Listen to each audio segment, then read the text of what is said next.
Hi, I'm going to show you how to make a Spanish omelette or tortilla de patatas.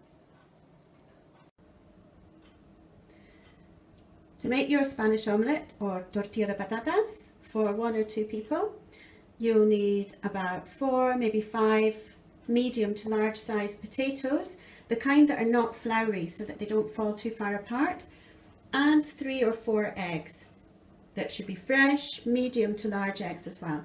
A pinch of salt. If you like onion, you can add onion. I'm not going to use onion today because this is for my son and he hates onion.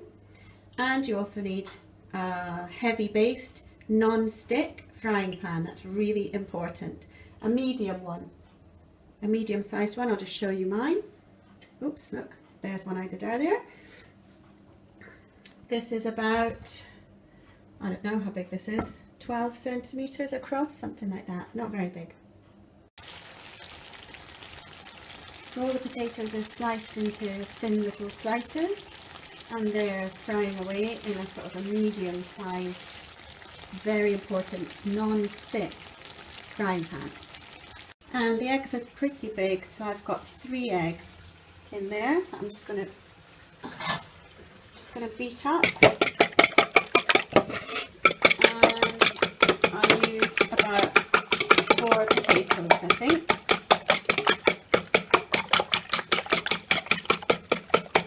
Keep beating them up, add a bit of salt.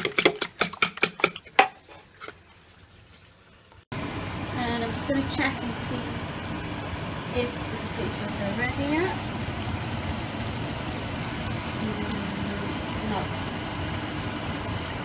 Still a bit of bite to them. They have to be cooked, but they shouldn't go brown. So it's best to just sort of do them on a really, really low heat. Y ahora, now, oh, I was going to speak Spanish there for a minute. We just have to take out the cooked potatoes and put them in the eggs. And you'll see that some of them have actually got a little bit burned, but it doesn't really matter.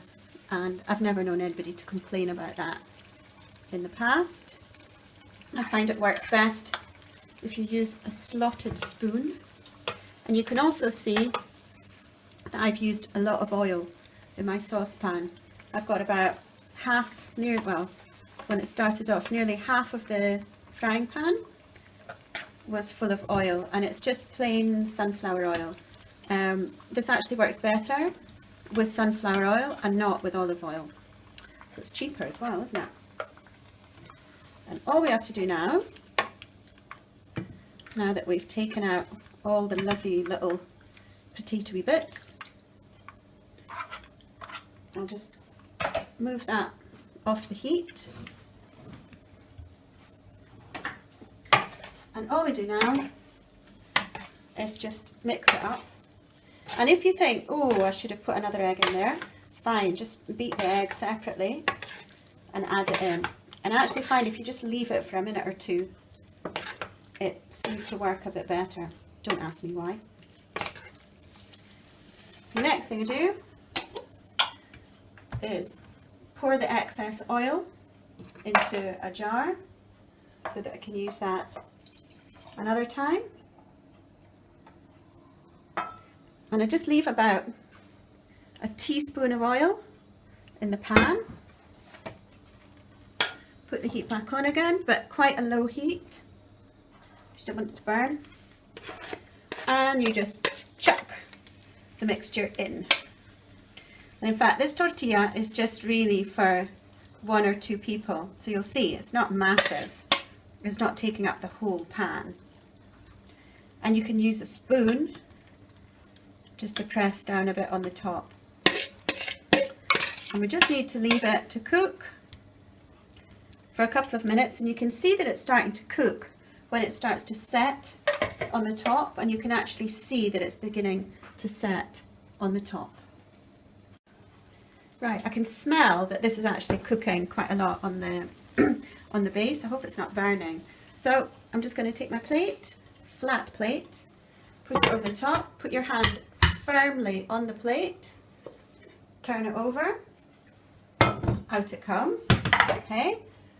Ow! That's actually hot oil. A bit silly. just put in a little bit of oil in the base of your pan again, and then you just need to just slowly and carefully slide the tortilla back in the pan, and then, better use a wooden spoon, just fold down the sides so that you get a nice rounded shape. Okay, you can press that down a bit if you want as well, but if you fold down the sides that way, when it's finished, it comes out nice and rounded. Now it's really pretty much already cooked, so all you're doing here is just cooking the base. Okay, I think this is ready now. So to turn it out of the pan, again, very similar. I'm just going to turn the heat off, put the plate over the top, turn it over, and hey presto, Spanish omelette, tortilla de patatas. Cha-ching.